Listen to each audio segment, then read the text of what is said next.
Hello everyone, welcome to our YouTube channel Om labs. Friends, आज हम बात करेंगे यहाँ पर verification of Kirchhoff law operators की, जिसकी हेल्प से हम किरचॉफ फर्स्ट लॉ और किरचॉफ सेकंड लॉ को जो है वेरीफाई करेंगे। यहाँ पर हम केसीएल और केवीएल को यहाँ पर हम वेरीफाई करेंगे using this operators provided by Om labs. ठीक है, हमारा ये ऑपरेटर्स मेटल बॉडी से तैयार किया गया है। यहाँ पर एक पैनल दिया गया है। इस पैनल के ऊपर हमारे पास दो मीटर्स दिए गए हैं। वन इज वोल्ट मीटर जिसका रेंज है 0 to 5 volt, that is current meter जिसका जो है रेंज है that is 0 to 250 milli ampere. साथ ही में यहाँ पर सॉकेट्स दिए गए हैं और इन पैच कॉर्ड्स की हेल्प से जो हम ये कनेक्शंस हैं यहाँ पे हम लोग कर सकते हैं। यहाँ पर हमारे पास डीसी रेगुलेटेड पावर सप्लाई का जो रेंज है वो दिया गया है 0 to 5 वोल्ट। वोल्ट मीटर के कनेक्शंस के लिए हमारे पास यहाँ पे सॉकेट्स दिए गए हैं। ये जो हमारी डॉटेड लाइन रहती है, ठीक है, इट मीन्स जो ये डॉटेड लाइन है इसके जो कनेक्शंस हैं हमें इन पैच कॉर्ड की हेल्प से यहाँ पे करने होते हैं। और हमारे पास ये जो सॉलिड लाइन रहती है, इट मीन्स इसके जो कनेक्शंस हैं वो इनबिल्ट हैं, वो हमारे इस पैनल के बिहाइंड जो है वो दिए गए हैं।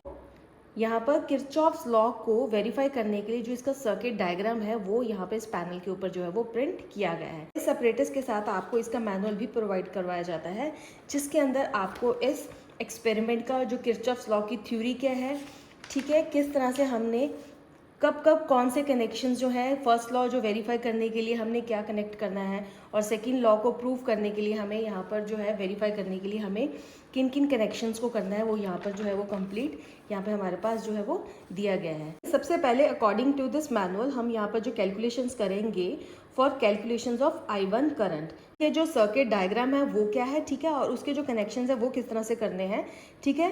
For the calculation of I1 आप देख सकते हैं हमने यहाँ पर C और D का जो कनेक्शंस है वो हम यहाँ पर इसके जो डॉटेड लाइन है उसे छोड़ देंगे, ठीक है। सबसे पहले हमें यहाँ पर इस सर्किट डायग्राम के अंदर हम यहाँ पर 5 ओम और जो 10 ओम है उसे ही जो हम इंक्लूड करेंगे for the calculation of I1। तो क्योंकि वो हमारा एक क्लोज्ड लूप बन जाएगा, आप देख सकते हैं यहाँ पर इसकी हेल्प से यहाँ पर अगर हम ये 5 ओम और 10 ओम को यहाँ पर इंक्लूड करते हैं through this milli ammeter in the series, और यहाँ पर जो वोल्ट मीटर है यहाँ पर हमने उसके पैरेलल में लगा रखा है, तो आप देख सकते हैं हमारा एक क्लोज लूप जो है वो तैयार हो जाएगा। For the calculation of I1 हम यहाँ पर इन दो रेजिस्टेंसेस को यहाँ पर जो है इंक्लूड नहीं करेंगे for the calculation of I1।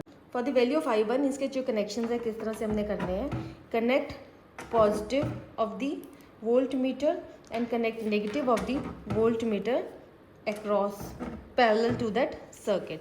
Now connect supply positive to positive, negative to negative. उसके बाद हमें for the calculations of I1 हमें यहाँ पर 5 ओम और 10 ओम को जो है इंक्लूड करना है सर्किट के अंदर। 22 और 33 को हम इंक्लूड नहीं कर रहे। उसकी हेल्प से हम आप देख सकते हैं हमारे पास एक क्लोज लूप जो है वो तैयार हो जाएगा। Connect negative of the current meter at this given slot and connect positive of the current meter at this given slot in series of that circuit. Now we have to connect only 5 ohm or 10 ohm in the circuit for the calculation of I1। ठीक है, हमारा जो यहाँ पर जो इस I1 जो है वो हमारा सिर्फ इन दोनों रेजिस्टेंस में से जो है वो फ्लो कर रहा है, इसलिए जो हमारी कैलकुलेशंस होंगी that will B for I1। ठीक है, अब देख सकते हैं हमारी यहाँ पर जो कैलकुलेटेड वैल्यू आएगी वो हम यहाँ पर पहले ही उसे यहाँ पर हम जो समझ लेते हैं किस तरह से हमारी है। Second law Kirchhoff second law को अप्लाई करने के लिए आप देख सकते हैं हमारे पास यहाँ पर क्योंकि करंट फ्लो कर रहा है यहाँ से नेगेटिव टू पॉजिटिव, ठीक है। यहाँ पर सपोज हमने यहाँ पर जो फर्स्ट वोल्टेज रखा है दैट इज़ 1 वोल्ट, ठीक है, उसका जो साइन होगा दैट विल बी -1 वोल्ट। ठीक, उसके बाद आपको यहाँ पर जो इन दोनों रेजिस्टेंस के जो अक्रॉस पोटेंशियल ड्रॉप है उसे हमें यहाँ पर जो है वो हमेशा पॉजिटिव लेना होता है, ठीक है। सबसे पहले हमें यहाँ पर डायरेक्शन देखनी है, उसके बाद सेल के अक्रॉस क्या डायरेक्शन है करंट की, नेगेटिव टू पॉजिटिव है, तो जिस तरफ से करंट एंटर कर रहा है वही हमने साइन यहाँ पर जो है उसे यहाँ पर लगाना है, ठीक है। इसलिए हमारे यहाँ पर जो है -1 वोल्ट आ रहा है। उसके बाद आप देख सकते हैं अब हमारा इस R1 और R2 के अक्रॉस क्या पोटेंशियल ड्रॉप हो that will be equal to 5I1 plus 10I1, ठीक है। करंट I1 फ्लो कर रहा है इस रेजिस्टेंस के अक्रॉस, तो इसका जो वोल्टेज ड्रॉप होगा दैट विल बी 5 I1 और यहाँ इसके अक्रॉस जो वोल्टेज ड्रॉप होगा दैट विल बी 10 I1, ठीक है, दैट विल बी 10 I1। वही हमने यहाँ पर जो है विद पॉजिटिव साइन जो हमने यहाँ पर जो लिख दिया है। तो according to the KVL Kirchhoff's voltage law जो हमारा है, sum of all the voltage drop across each and every element in the circuit in a closed loop circuit, हमारा उसका जो टोटल होगा सम होगा that will be equal to 0, ठीक है। अब देख सकते हैं आफ्टर द कैलकुलेशन देख सकते हैं हमारे पास जो I1 की कैलकुलेटेड वैल्यू आ रही है दैट इज 66.66 मिली एम्पियर। तो आप यहाँ देखेंगे कि सपोज यहाँ पर भी अब जब हम यहाँ पर इस वोल्ट मीटर के अंदर 1 वोल्ट यहाँ पे अप्लाई करेंगे तब हमारा यहाँ पर जो observed value in the current meter जो होगा वो कितना आ रहा है, हमें यहाँ पर इसे 1 वोल्ट पे सेट करना है, ठीक है। आप देख सकते हैं 1 वोल्ट पर सेट करने के बाद देख सकते हैं अगर हमारा वोल्टेज जो 1 वोल्ट है तो आप देख सकते हैं हमारे पास यहाँ पर भी जो करंट मीटर में जो रीडिंग है वो आ रही है 66.66 के अराउंड ही जो है हमारी जो observed value in current meter जो है वो आ रही है, ठीक है। अब हमें यहाँ पर नेक्स्ट जो है अब हमें यहाँ पर कैलकुलेट करना है I2 को, ठीक है। I2 को कैलकुलेट करने के लिए हमारे जो सारे जो सर्किट्स हैं जो हमारी जो पैच कॉर्ड्स हैं वो उसी तरह से लगी रहेंगी, सिर्फ हमें यहाँ पर इस C और D के कनेक्शंस को यहाँ से निकाल के हमें इन दो रेजिस्टेंस को जो है वो सर्किट में अंदर जो है इंक्लूड करना है। अब हमारा इस सर्किट के अंदर आप देख सकते हैं 22 ओम और 33 ओम जो है वो इंक्लूड हो चुका है, ठीक है। अब जो हमारा सर्किट डायग्राम होगा वो क्लोज लूप एक बन चुका है, वो हमारा एक क्लोज लूप बन जाएगा और हमारा वो क्लोज लूप होगा that will be ADC again A। Applying Kirchhoff's second law to the closed mesh ADCA we get हमारा उसी तरह से हमारा क्योंकि जो करंट है अगर वो फ्लो कर रहा है नेगेटिव टू पॉजिटिव तो हमारा ये जो सेल का जो वोल्टेज होगा अगर मैंने इसको 2.5 वोल्ट पे सेट किया है तो हम उसे लिखेंगे -2.5 वोल्ट, ठीक है। नेक्स्ट हमारे पास R3 और R4 के अक्रॉस क्या वोल्टेज ड्रॉप है that will be equal to 22 I2 plus 33 I2, ठीक है।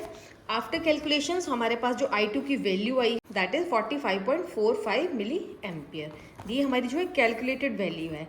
अब हम इसी वैल्यू को यहाँ पर इस अपरेटस के अंदर चेक करेंगे तो आप देख सकते हैं वैल्यू को हम इस अपरेटस के अंदर हम चेक करते हैं कि 2.5 वोल्ट के ऊपर I2 की जो वैल्यू है I2 का जो वैल्यू है इन मिली एम्मीटर वो क्या आ रहा है, ठीक है। यहाँ पर हमने इसे 2.5 वोल्ट पे सेट कर दिया है तो आप देख सकते हैं हमारा ये जो करंट मीटर के अंदर जो वैल्यू है दैट इज़ अराउंड 45.5, ठीक है।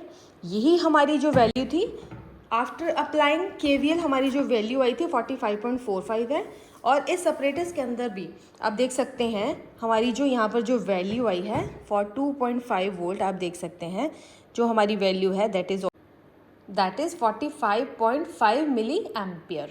अब जो हमें हमारा I1 की वैल्यू हमारे पास आ गई है, ठीक है। अब हमारे पास जो है I2 की वैल्यू हमारे पास जो आ गई है, हमारी जो I1 की वैल्यू थी दैट इज़ 66.66 मिली एम्पियर। उसी तरह से आप देख सकते हैं हमारी यहाँ पर जो I2 की वैल्यू आई है दैट इज़ 45.45।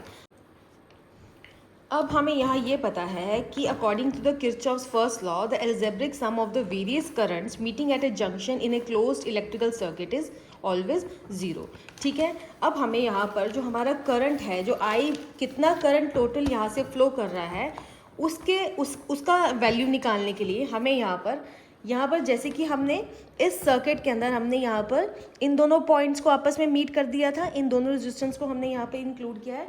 उसी तरह से for the calculation of I यहाँ पर हमें इन दोनों रेजिस्टेंस को भी यहाँ पर जो है सर्किट के अंदर जो हमें वो इंक्लूड कर देना है, ठीक है। अब जो है हमें यहाँ पर अपने I की वैल्यू को कैलकुलेट करने के लिए आप देख सकते हैं आफ्टर अप्लाइंग फर्स्ट लॉ क्या करंट यहाँ पे एंटर कर रहा है क्योंकि यहाँ पर I जो है यहाँ पे करंट एंटर कर रहा है तो आप देख सकते हैं यहाँ पर I1 और I2 जो है यहाँ से इस जंक्शन से जो है वो लीव कर रहे हैं, ठीक है। According to the first law हमारा यहाँ पर जो इनकी जो कन्वेंशन होगी जो साइन होगा I का पॉजिटिव होगा, I1 का नेगेटिव और I2 का भी नेगेटिव और that will be equal to उनका जो सम होगा that will be equal to 0, ठीक है। For the to know the value of I हमें यहाँ पर जो I1 और I2 की वैल्यू जो हमारे पास आ चुकी हैं, यहाँ पर हम जो है उसकी हेल्प से यहाँ पर जो I की वैल्यू है वो हम यहाँ पर जो है वो कैलकुलेट कर लेंगे।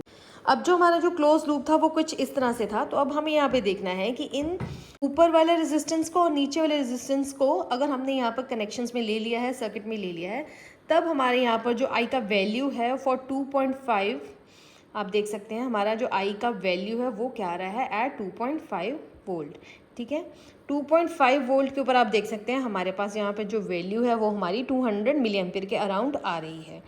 ठीक है, ठीक है, यहाँ पर जो हमारी कैलकुलेटेड वैल्यू थी वो भी हमारी यहाँ पर जो है दैट इज़ 212.11 मिली एम्पीयर। तो हमारी यहाँ पर जो अब वेरीफाई हो रहा है कि हमारा फर्स्ट लॉ भी वेरीफाई हो रहा है और जो हमारा जो सेकंड लॉ है वो भी वेरीफाई हो रहा है। यहाँ पर हम किरचॉफ्स लॉ को एक और तरीके से हम यहाँ पर जो वेरीफाई कर सकते हैं। ठीक है, सपोज यहाँ पर जो हम इंक्लूड कर रहे हैं, यहाँ पर ये जो नीचे वाली दो रेजिस्टेंस हैं उन्हें हम इंक्लूड कर लेते हैं। ठीक है, यहाँ पर हमने यहाँ पर इनके जो कनेक्शंस हैं वो हम यहाँ से निकाल देंगे। ठीक है, यहाँ पर हमें इसे वापस हमें ज़ीरो पे रख लेते हैं। ठीक है, यहाँ पर हमारे पास ये हमारा एक जो क्लोज लूप है वो तैयार हो गया। सब फॉर से हमने इसका जो नाम है फॉर से हमने रखा है ABCD और A, क्योंकि यहाँ पे आके फिनिश होगा। ठीक है, तो हमने एक क्लोज लूप तभी बनता है। Now we are considering the lower loop in the circuit of that operators. ठीक है, यहाँ पे नीचे वाला जो हम ये जो रेजिस्टेंस है उसे इंक्लूड कर रहे हैं। ठीक है, अब यहाँ पर अगर हम 2.5 वोल्ट यहाँ पे जो है उसे अप्लाई कर रहे हैं, तो हमें यहाँ पर इस रेजिस्टेंस के अक्रॉस और इस रेजिस्टेंस के अक्रॉस इंडिविजुअली जो हमारा जो वोल्टेज ड्रॉप है वो कितना आ रहा है वो हम वोल्टेज डिवाइडर रूल की हेल्प से भी यहाँ पे ये जो है वो उसे निकाल सकते हैं।